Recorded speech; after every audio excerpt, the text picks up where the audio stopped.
हम डिस्कस करेंगे कि भाई दो चार्जेस अगर एक दूसरे पर फोर्स लगाते हैं तो लगाते कैसे हैं, क्यों एक दूसरे पर फोर्स लगाते हैं, उसके पीछे के रीज़न की बात करेंगे।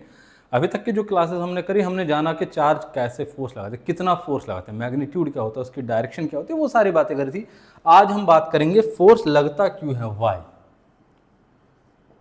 फोर्स, एक चार्ज दूसरे चार्ज पर फोर्स लगाता क्यों है, वो लगाता है किसकी वजह से, वो लगाता है अपने इलेक्ट्रिक फील्ड की वजह से। जो आज अपना टॉपिक है वो है अपना इलेक्ट्रिक फील्ड।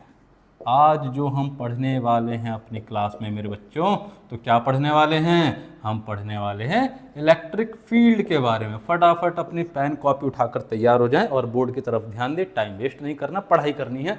तो अपना टॉपिक है क्या, इलेक्ट्रिक फील्ड। क्या होता है इलेक्ट्रिक फील्ड, पहले उसको समझने की कोशिश करेंगे कि भाई अगर मान लीजिए ये कोई चार्ज है ना, ये क्या है, ये कोई चार्ज है, ठीक है जी।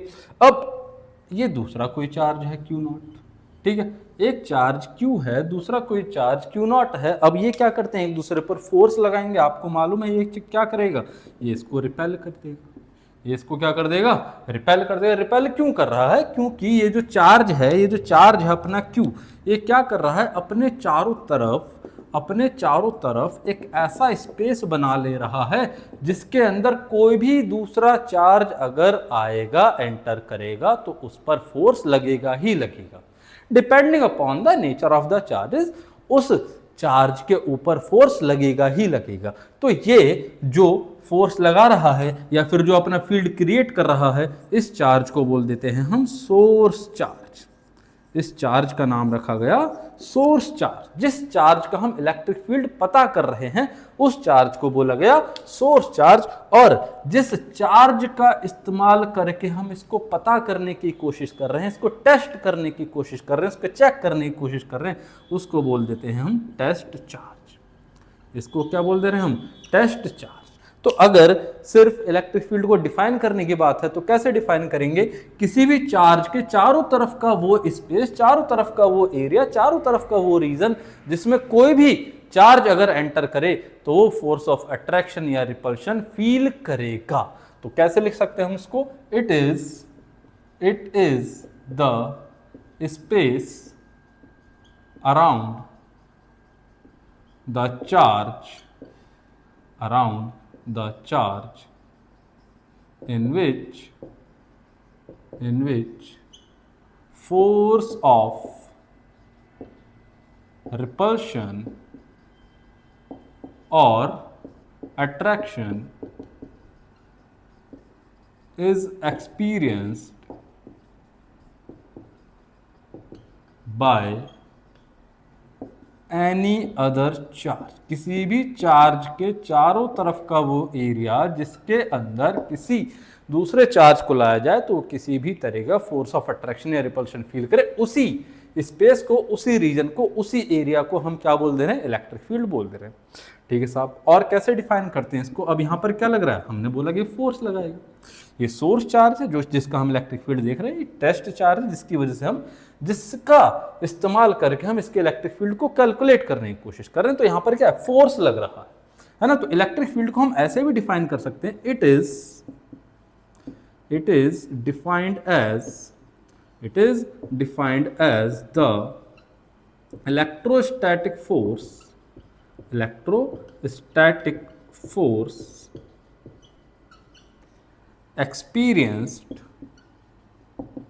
experienced by per unit test charge. जो हमारा टेस्ट चार्ज है वो कितना इलेक्ट्रोस्टैटिक फोर्स फील कर रहा है, एक्सपीरियंस कर रहा है, उसको हम क्या बोल सकते हैं, इलेक्ट्रिक फील्ड बोल सकते हैं। तो अगर मैं इसका फॉर्मूला लिखूंगा तो मैं लिखूंगा E is equal to F by Q naught. क्या लिखूंगा, मैं लिखूंगा E is equal to F by Q naught, जहां पर E का मतलब है अपना इलेक्ट्रिक फील्ड, जहां पर E का मतलब है इलेक्ट्रिक फील्ड या फिर इलेक्ट्रिक फील्ड स्ट्रेंथ या फिर इंटेंसिटी ऑफ इलेक्ट्रिक फील्ड, हम इसको बोल सकते हैं। E is equal to F, यहां पर क्या हो गया, यहां पर ये हो गया इलेक्ट्रोस्टैटिक फोर्स एंड ये जो चार्ज है अपना Q नॉट, ये हो गया अपना टेस्ट चार्ज। क्लियर है भाई। अब इसको क्योंकि फोर्स हमारा वेक्टर है तो इलेक्ट्रिक फील्ड भी क्या बन जाएगा, अपना वेक्टर क्वांटिटी बन जाएगा। तो जो इलेक्ट्रिक फील्ड है वो कैसी क्वांटिटी है, जो इलेक्ट्रिक फील्ड है वो एक वेक्टर क्वांटिटी है। वेक्टर क्वांटिटी है तो इसका डायरेक्शन भी होगा, तो डायरेक्शन क्या होगा अभी डिस्कस करेंगे, सिर्फ 2 मिनट रुक जाइए। उसके बाद इसका यूनिट लिख सकते हैं हम। यूनिट अगर मैं आपसे पूछूंगा तो क्या बोलोगे, इसकी यूनिट बोलोगे साहब ये हो गया न्यूटन एंड ये हो गया कूलम। सो न्यूटन पर कूलम या फिर वोल्ट पर मीटर, ये कहाँ से आया, ये आया चैप्टर नंबर 2 से, आपको पता चलेगा। तो न्यूटन पर कूलम या फिर वोल्ट पर मीटर इसकी यूनिट हो सकती है और एक वेक्टर क्वांटिटी होती है। अच्छा यहाँ पर एक चीज और देखेंगे कि भाई यहाँ पर ये जो हमारा टेस्ट चार्ज है, इस टेस्ट चार्ज को हम ऐसा लेते हैं कि इसका मैग्नीट्यूड बहुत ज़्यादा छोटा हो। Magnitude of charge is very very very very very very small. बहुत बहुत बहुत ज़्यादा छोटा इस टेस्ट चार्ज का मैग्नीट्यूड होना चाहिए। क्यों, क्योंकि अगर हम बड़े बड़े चार्जेस ले लेंगे तो नेट इलेक्ट्रिक फील्ड हमें फिर देखना पड़ेगा, है ना। तो इसके वजह से इस चार्ज के इलेक्ट्रिक फील्ड पर किसी तरह कोई इफेक्ट ना पड़े, क्योंकि मैं इसका टेस्ट, इस चार्ज का इलेक्ट्रिक फील्ड चेक करना चाह रहा हूँ, टेस्ट करना चाह रहा हूँ कितना है। अगर ये भी चार्ज अच्छा खासी वैल्यू का हुआ तो ये क्या करेगा, अपना इलेक्ट्रिक फील्ड बनाएगा, फिर नेट इलेक्ट्रिक फील्ड इन्फ्लुएंस होगा। तो इसीलिए हम ये जो टेस्ट चार्ज ले रहे हैं ऐसा लेते हैं कि इसका मैग्नीट्यूड बहुत बहुत बहुत ज़्यादा छोटा हो। तो इस इलेक्ट्रिक फील्ड के फॉर्मूला को हम ऐसे भी लिख देते हैं, electric field is equal to limit Q naught tends to 0 F by Q not.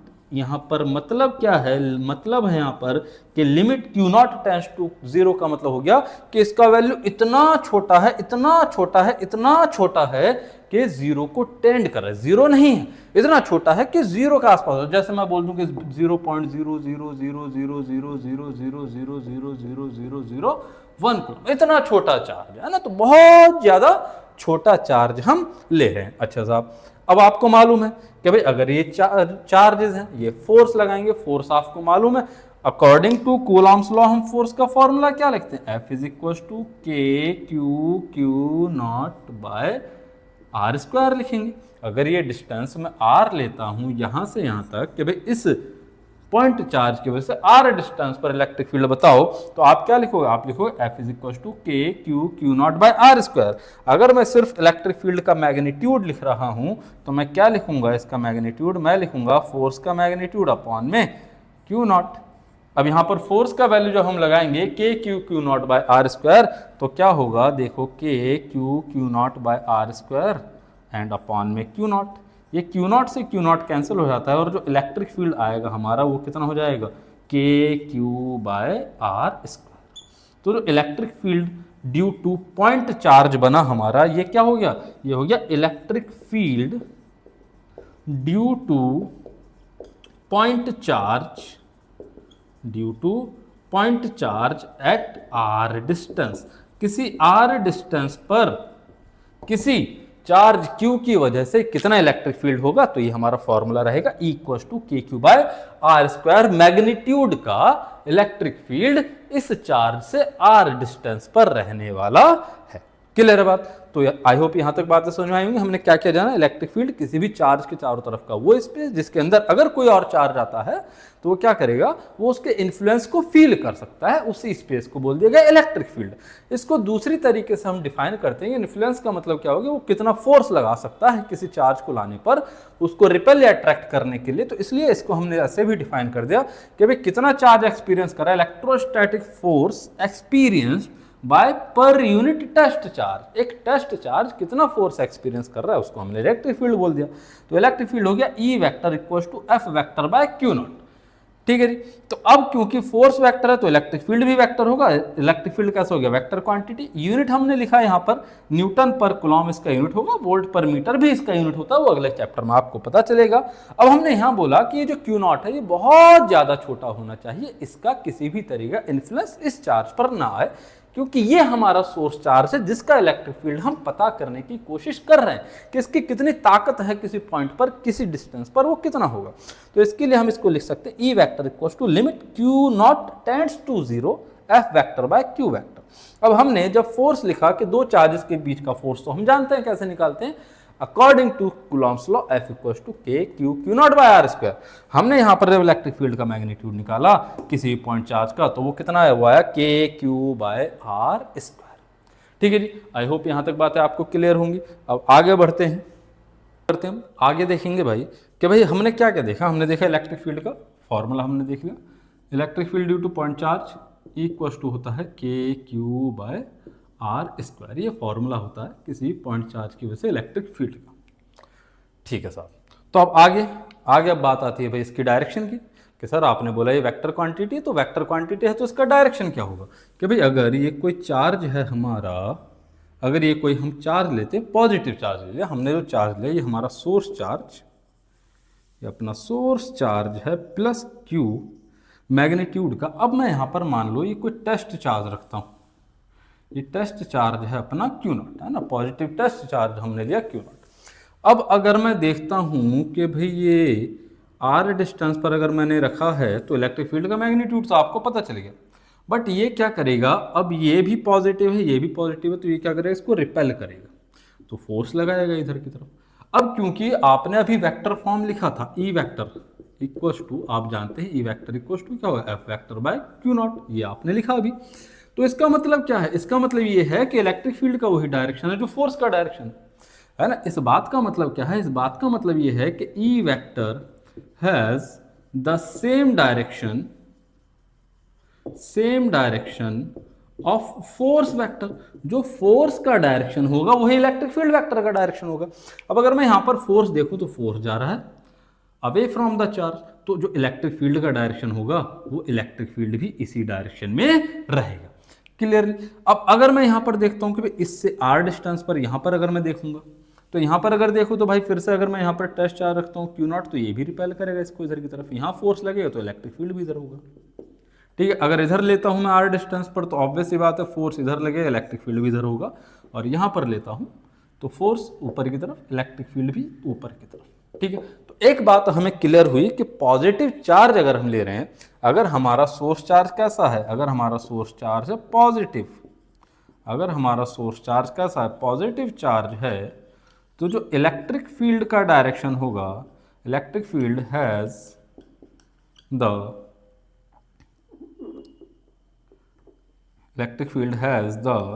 Direction radially outward. कैसा डायरेक्शन होगा, रेडियली आउटवर्ड डायरेक्शन होगा। ठीक है जी। ऐसे ही अगर मैं यहां पर नेगेटिव चार्ज लेता, लेट से ये क्या हो गया अपना माइनस क्यू चार्ज ले लिया, इसकी वजह से हम इलेक्ट्रिक फील्ड फाइंड कर रहे हैं। तो अब इसकी वजह से अगर इलेक्ट्रिक फील्ड देखता हूं मैं आर डिस्टेंस पर, ठीक है, तो मैग्नीट्यूड कितना होगा, मैग्नीट्यूड वही होगा K Q by R square. Direction की अगर हम बात करें तो कुछ नहीं करना, एक पॉजिटिव टेस्ट चार्ज ले लो, है ना। टेस्ट चार्ज का मतलब टेस्ट करने के लिए यूज किया जा रहा है सिर्फ उसका, तो पॉजिटिव टेस्ट चार्ज हमने लिया। तो अब अगर मैं देखूं तो इस पर फोर्स किधर लगेगा, चार्ज अपनी तरफ अट्रैक्ट करेगा तो इधर फोर्स लगेगा, जिधर फोर्स का डायरेक्शन उधर ही इलेक्ट्रिक फील्ड का डायरेक्शन, तो इलेक्ट्रिक फील्ड भी किधर हो जाएगा, इसी की तरफ हो जाएगा। ठीक है जी। अब इस चार्ज से आर डिस्टेंस में ऊपर गया, तो यहां पर अगर मैं इलेक्ट्रिक फील्ड पूछूंगा तो मैग्नीट्यूड फिर से वही K Q by R square, force फिर से ये अपनी तरफ अट्रैक्ट करने की कोशिश करेगा चार्ज को, एंड इलेक्ट्रिक फील्ड का डायरेक्शन भी किधर हो जाएगा, जो फोर्स का डायरेक्शन। अगेन यहां पर अगर मैं देखता हूं तो यहां पर भी मैग्नीट्यूड सेम रहेगा, वही ई मैग्नीट्यूड का इलेक्ट्रिक फील्ड रहेगा, फोर्स इसको अपनी तरफ अट्रैक्ट कर रहा है, तो इलेक्ट्रिक फील्ड का डायरेक्शन भी कौन सा हो जाएगा, जो फोर्स का डायरेक्शन। अगर मैं यहां पर लेता हूं आर डिस्टेंस पर, अगेन ई मैग्नीट्यूड का इलेक्ट्रिक फील्ड, चार्ज को, ये टेस्ट चार्ज को पकड़ अपनी तरफ खींच रहा है, तो जो इलेक्ट्रिक फील्ड का डायरेक्शन हो जाएगा वो भी यही हो जाएगा। तो अगर हम नेगेटिव चार्ज ले रहे हैं, अगर अपना कैसा चार्ज है, नेगेटिव चार्ज है, अगर अपना चार्ज जो सोर्स चार्ज है वो नेगेटिव चार्ज है, तो इलेक्ट्रिक फील्ड किधर होगा, electric field is radially inward. Electric field कैसा होगा, रेडियली इनवर्ड होगा। मतलब अगर मैं इस चार्ज के चारों तरफ एक सर्कल या स्फीयर बना सकता हूं, तो जो इलेक्ट्रिक फील्ड होगा वो इस चार्ज के तरफ ही आ रहा होगा अलोंग द रेडियस। तो अब एक चीज देखो, अब एक सिंपल सी चीज समझो कि मान लो अगर ये चार्ज इसको पॉइंट चार्ज मानना है ना, पॉइंट चार्ज ले लेते हैं हम, पॉइंट चार्ज के भी जैसे मान लो ये कैप है, ये अगर ये पॉइंट चार्ज है, ठीक है। तो अब इलेक्ट्रिक फील्ड ऊपर आर डिस्टेंस पर, नीचे आर डिस्टेंस पर, पीछे आर डिस्टेंस पर, आगे आर डिस्टेंस पर, इधर भी आर डिस्टेंस पर, इधर भी आर डिस्टेंस पर, चारों तरफ आर डिस्टेंस जब आप लोगे तो हर एक पॉइंट पर इलेक्ट्रिक फील्ड सेम आएगा, क्योंकि चार्ज के मैग्नीट्यूड जो सोर्स चार्ज है उस पर डिपेंड कर रहा है और आर पर डिपेंड कर रहा है। तो चारों तरफ क्योंकि आर सेम है, चार्ज का मैग्नीट्यूड सेम है, तो चारों तरफ जो इलेक्ट्रिक फील्ड होगा वो भी क्या रहेगा, सेम रहेगा। और सारे पॉइंट अगर आप ऐसे मिला दोगे तो वो क्या बनेगा, वो बनेगा एक स्फीयर। अगर मैं इन सभी पॉइंट्स को मिला देता हूं, एक चीज देखो, अगर हम इन सभी पॉइंट्स को मिला देता हूं तो ये क्या बन रहा है, यहाँ बोर्ड पर तो सर्कल बन रहा है, बट इसके आसपास भी और पॉइंट होंगे ऐसे आर डिस्टेंस पर, ऊपर की तरफ होगा, यहाँ पर पीछे की तरफ होगा, ऐसे उन पॉइंट्स को भी अगर मैं मिला देता हूं तो क्या बनेगा, एक स्फीयर बनेगा। तो इसलिए बोलते हैं कि जो पॉइंट चार्ज होते हैं वो इलेक्ट्रिक फील्ड में कैसे सिमेट्री रखते हैं, वो स्फेरिकल सिमेट्री रखते हैं। So point charge electric field due to point charge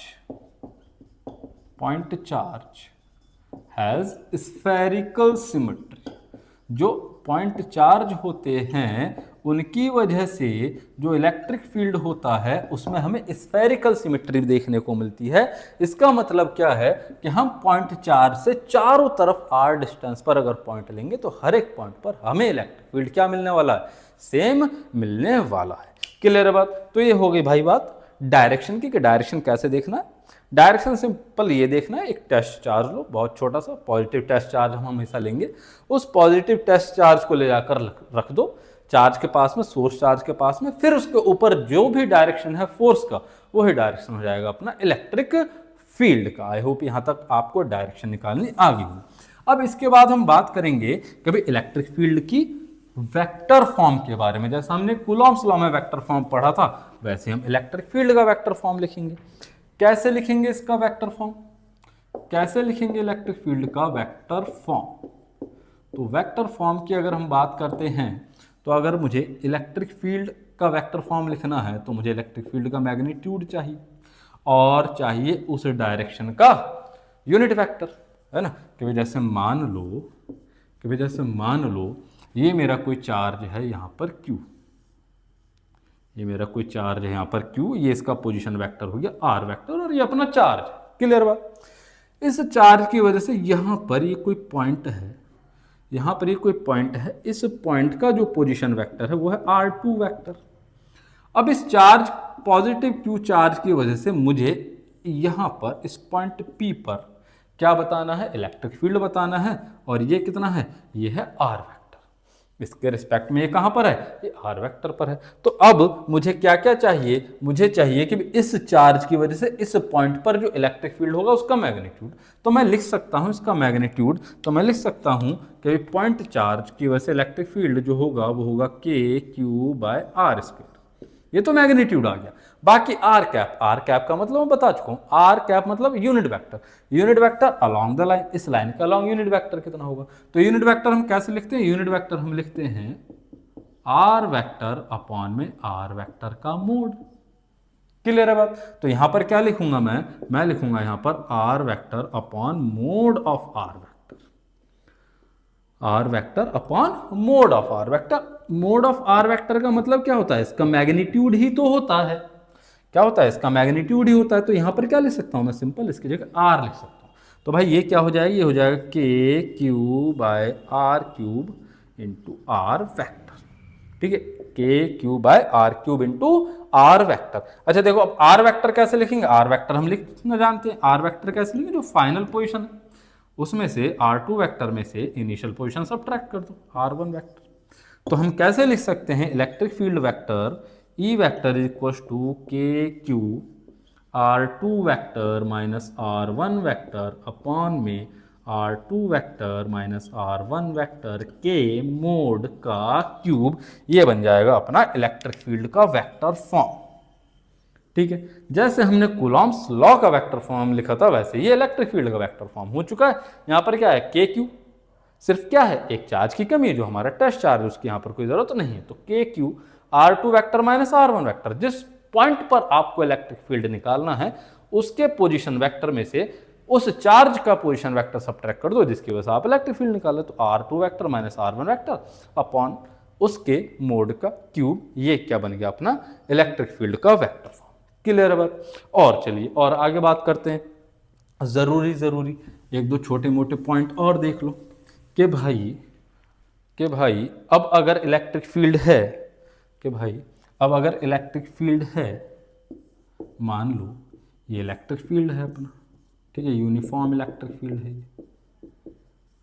अगर ये यूनिफॉर्म इलेक्ट्रिक फील्ड है और इसके अंदर ये कोई चार्ज रखा हुआ है Q, ठीक है जी, ये कोई अगर इलेक्ट्रिक फील्ड है और इसके अंदर चार्ज रखा हुआ है Q, तो अब हम जानते हैं इलेक्ट्रिक फील्ड के अंदर अगर चार्ज रखा जाएगा तो उस पर फोर्स लगेगा। कितना फोर्स लगेगा, तो हम फॉर्मूला लिख रहे हैं। हम फॉर्मूला क्या लिख रहे हैं, E is equal to F by Q nought. अगर मुझे इस चार्ज के ऊपर क्यू चार्ज हमने रखा है तो उसको रखेंगे, तो electric field equals to force upon charge होता है। तो यहाँ पर अगर मुझे फोर्स चाहिए इस चार्ज के ऊपर, इलेक्ट्रिक फील्ड में अगर हम चार्ज को रख रहे हैं तो उस चार्ज के ऊपर कितना फोर्स लगेगा, तो वो कितना हो जाएगा, F equals to Q into E. कितना हो जाएगा, force on a charge in a electric field F is equals to Q into E हो जाएगा। अब अगर इसी चार्ज का मास मैं m ले लेता हूं, इस चार्ज का मास कितना हो गया, m इस चार्ज का मास है, लेट्स से इस चार्ज का मास कितना है, m है, तो हम इस पर फोर्स क्या लिख सकते हैं, according to Newton's second law of motion, external force acting on a body is equal to the product of the mass of the body and the acceleration produced in the body. अगर इस charge पर force लगेगा तो force लगने की वजह से क्या होगा, इसके अंदर एक्सेलरेशन प्रोड्यूस होगा, तो जो F इक्वल टू है वो हम क्या ले सकते हैं, ma भी लिख सकते हैं। तो अब अगर मैं इन दोनों को आपस में इक्वल करता हूं तो मेरे पास यहां पर क्या बनेगा, मेरे पास बनेगा QE इक्वल टू ma। तो यहां से अगर मुझसे कोई कल के दिन को पूछता है कि भाई साहब अगर कोई Q मैग्नीट्यूड का चार्ज किसी E मैग्नीट्यूड के इलेक्ट्रिक फील्ड में रखा हुआ है और उसका मास m है, तो बताइए उसके अंदर जो एक्सेलरेशन प्रोड्यूस होगा वो कितना होगा, तो मैं बता सकता हूं A is equal to QE by m। Clear है बात। अब क्योंकि मैंने यहां पर E यूनिफॉर्म लिया है, क्योंकि मैंने इलेक्ट्रिक फील्ड कैसा लिया है, यूनिफॉर्म लिया है, तो ये जो एक्सेलरेशन होगा ये भी यूनिफॉर्म होगा। क्लियर है बात। अब ये तो Q है, चार्ज का मैग्नीट्यूड नहीं बदल रहा, चार्ज का मास नहीं बदल रहा, ये जो इलेक्ट्रिक फील्ड है या तो मैं इसको कांस्टेंट रख सकता हूं या फिर वेरिएबल रख सकता हूं। अब अगर ये इलेक्ट्रिक फील्ड क्योंकि कांस्टेंट है, यूनिफॉर्म अगर मैं ले रहा हूं, तो जो एक्सेलरेशन प्रोड्यूस होगा चार्ज के अंदर वो भी क्या होगा, यूनिफॉर्म एक्सेलरेशन। बट अगर मैं इस इलेक्ट्रिक फील्ड को वेरिएबल ले लूं, अगर मैं एक नॉन यूनिफॉर्म इलेक्ट्रिक फील्ड के अंदर अगर मैं किसी चार्ज को रखता हूं तो उसका एक्सेलरेशन भी क्या हो जाएगा, वेरिएबल एक्सेलरेशन हो जाएगा। समझ में आ रही है मेरी बात। अगर मैं किसी चार्ज को किसी इलेक्ट्रिक फील्ड के अंदर रखता हूं तो उसमें एक्सेलरेशन कितना होगा, वो होगा A equal to QE by m। अगर इलेक्ट्रिक फील्ड यूनिफॉर्म है तो जो चार्ज के अंदर एक्सेलरेशन आया वो भी यूनिफॉर्म होगा। बट अगर ये इलेक्ट्रिक फील्ड वेरिएबल हुआ, मतलब नॉन यूनिफॉर्म हुआ, तब जो इसके अंदर एक्सेलरेशन प्रोड्यूस होगा वो भी वेरिएबल या नॉन यूनिफॉर्म एक्सेलरेशन ही प्रोड्यूस होगा। क्लियर है बात। इसके अलावा एक और बात, अब अगर हम यहां पर ये चार्ज मान लो पॉजिटिव ले रहे हैं, अब अगर हम ये चार्ज इलेक्ट्रिक फील्ड के अंदर कैसा ले रहे हैं, पॉजिटिव ले रहे हैं, तो इस पर जो फोर्स लगेगा वो क्या हो जाएगा, फोर्स का डायरेक्शन वही होगा जो इलेक्ट्रिक फील्ड का डायरेक्शन होगा। फोर्स का डायरेक्शन वही होगा जो इलेक्ट्रिक फील्ड का डायरेक्शन होगा। बट अगर यहाँ पर ये चार्ज नेगेटिव होता, अगर ये चार्ज कैसा होगा, नेगेटिव होगा, तब जो इस पर फोर्स लगेगा वो किधर हो जाएगा, वो इसके इलेक्ट्रिक फील्ड के अपोजिट डायरेक्शन हो जाएगा। तो याद रखेंगे अगर पॉजिटिव चार्ज इलेक्ट्रिक फील्ड के अंदर है तो जो फोर्स का डायरेक्शन होगा वो इलेक्ट्रिक फील्ड के डायरेक्शन में रहेगा, और अगर नेगेटिव चार्ज आप रख रहे हैं तो जो फोर्स का डायरेक्शन होगा वो इलेक्ट्रिक फील्ड के अपोजिट डायरेक्शन में रहेगा। आई होप यहाँ तक सारी बातें आपको क्लियर होंगी। बेसिक बातें थी, आज सिर्फ हम कंसेप्ट समझेंगे। कल की क्लास बिल्कुल अटेंड करें इसके बाद, क्योंकि कल हम ढेर सारे क्वेश्चंस करेंगे। अब फटाफट एक छोटा सा कॉन्सेप्ट और देख लेते हैं इलेक्ट्रिक फील्ड का, जो कि आपने कूलॉम्स लॉ में ही पढ़ रखा है, प्रिंसिपल ऑफ सुपरपोजिशन, या फिर जिसको हम बोलेंगे electric field due to multiple charges. क्या है last topic, electric field at any point due to multiple charges. अलग अलग बहुत सारे चार्जेस की वजह से किसी एक पॉइंट पर जो इलेक्ट्रिक फील्ड होगा वो आपको बताना है। क्लियर? अब भाई मान लो ये एक चार्ज है Q1, ये एक चार्ज है Q2, ये एक चार्ज है Q3 और ये कोई पॉइंट है जहां पर आपको इलेक्ट्रिक फील्ड बताना है। ठीक है, तो अब अगर मैं सबको पॉजिटिव ले लेता हूं सपोज, तो इसकी वजह से इलेक्ट्रिक फील्ड, यहाँ पर टेस्ट चार्ज रखेंगे, यहाँ पर क्या रखेंगे हम, यहाँ पर रखेंगे अपना टेस्ट चार्ज, छोटू सा चार्ज प्लस Q0। अब क्या होगा, ये Q1 इसको रिपेल करेगा तो इलेक्ट्रिक फील्ड इधर की तरफ हो जाएगा, E1 वेक्टर लिख देता हूं मैं। ये वाला चार्ज भी इसको रिपेल करेगा तो ये E2 हो गया, और ये वाला चार्ज भी इसको रिपेल करेगा तो ये E3 वेक्टर हो गया। अब एक सिंपल सी बात देखो भाई, हम जानते हैं क्योंकि इलेक्ट्रिक फील्ड वेक्टर है, क्योंकि इलेक्ट्रिक फील्ड एक वेक्टर क्वांटिटी है और मुझे इस पॉइंट पर जिसको मैं P बोल दे रहा हूं यहां पर नेट इलेक्ट्रिक फील्ड निकालना है, तो मुझे इन सबको ऐड करना पड़ेगा, और जब वेक्टर को हम ऐड करेंगे तो हम वेक्टर सम का ही इस्तेमाल करेंगे। तो नेट इलेक्ट्रिक फील्ड होगा at point P E net, और net electric field at point P will be the vector sum of electric field due to the individual charges. जितने भी चार्जेस हैं उन सब की वजह से जो भी इलेक्ट्रिक फील्ड आ रहा है उनका वेक्टर सम कर दोगे तो क्या बन जाएगा, हमारा नेट इलेक्ट्रिक फील्ड आ जाएगा। क्लियर है बात? तो अब हम कल की क्लास में जो करने वाले इनके ऊपर बढ़िया बढ़िया क्वेश्चन करेंगे, तो आज अच्छे से इसको पढ़ें। कोई भी डाउट हो आप कमेंट सेक्शन में लिखकर बता सकते हैं। मिलते हैं अगली क्लास में, तैयार रहना एकदम क्वेश्चन सॉल्व करने के लिए। तो good bye, take care, tata bye bye, see you.